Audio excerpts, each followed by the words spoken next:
For those who haven't seen Perplexity, it's a generative AI platform similar to ChatGPT and Bing Chat. It can collate sources and perform image and video searches for you. Not only that, but you can organise these searches into collections and view generated searches in a separate feed. What I haven't mentioned was the mobile application, so let's take a look at it now. So first of all, I'm just going to look up Perplexity AI on the Google Play Store. You can get this on the homepage of Perplexity via barcode, but I'll just find this way much easier. Perplexity, Ask Anything, is what we're looking for, and if you're interested, you can look up reviews. I'd advise this with anything you look up on the Play Store. Lots of fake stuff these days. As with the online platform, you can log in with Google, SSL, or your account that you created manually. I'm just going to use Google as I've already used it before with Perplexity.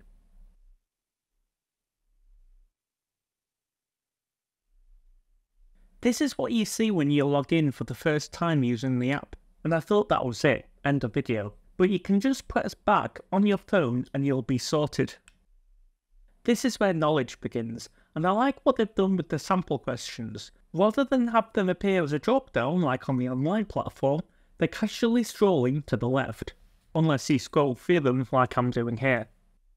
So I'll press the Diya lamp in Indian culture, and that'll take us to this page where it will start generating an article for us to read. We have our sources at the top, the main body of text, and related searches to keep the conversation going. I didn't quite notice it when recording the footage, but there's also a headphone icon next to answer. Pressing this will take you to the upgrade screen I showed you before, but I assume it's some kind of text-to-speech.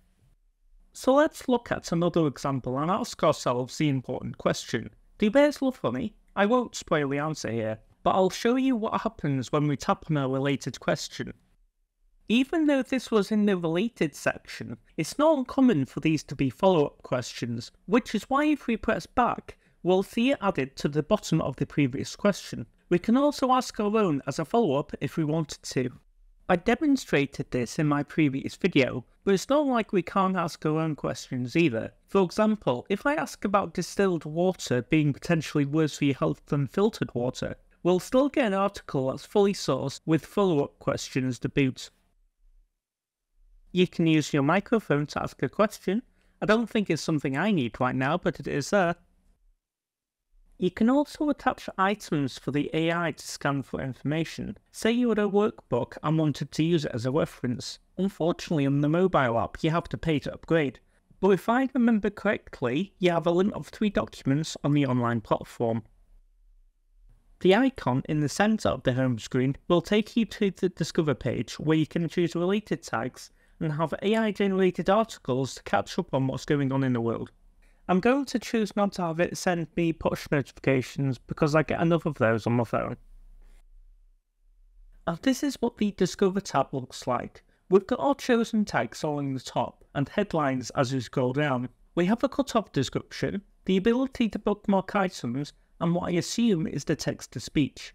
I couldn't find out much about what the bottom left text indicates, but as a guess, I imagine the topics are user-generated and everything else is generated by the AI. The icon to the right takes us to our previously generated articles as well as our collections. We can see our sources and when we made the search. If our search was part of a collection, it will say so to the bottom right of each block, and if the search was a follow-up question, it will show a different icon to the bottom left. We can also see how many people viewed the generated article, but I'm not sure how other people are expected to view it. Collections are mainly ways to organise our searches. If we're planning a vacation, for example, we might be asking about hotel prices and interesting landmarks. If we're working on a dissertation, we can segment each chapter, stuff like that. Let's talk about some of the settings we've got here. I like to log into these platforms using Google because then I don't have to bother creating a username, password, email, etc.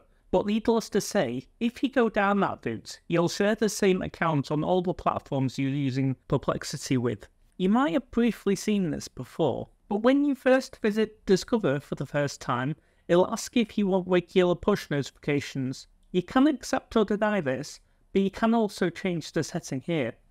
The page explains what the data usage setting does, but I know some people are fairly conscious of this. I would say, if you're just doing some academic research or looking up information for a fairly common job role, then you probably don't have anything to worry about. If you're using Perplexity to proofread your creative writing or helping you with your code, you might want to consider turning it off. Then we've got basic housekeeping. You can clear history, log out and delete your account. If you need some quick reference material for all the features we've spoken about, you can tap one of these right here and you'll be taken to the company's website discussing it.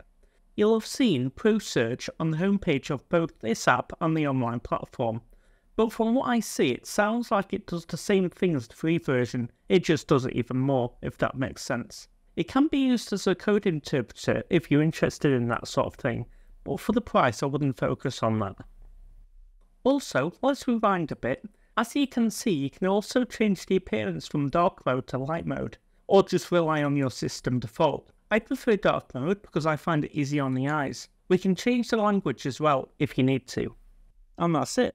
That's most of what Perplexity has to offer. I find it easier to use the online platform personally, because working on my desktop is just what I'm used to. But they do make a good effort to make everything accessible. Do you like it? Do you hate it? Do let me know in the comments below. But that'll be it for this video. If you enjoyed what I had to show today, don't forget to drop a like and subscribe if you're new. And I hope you have a wonderful week. Bye now.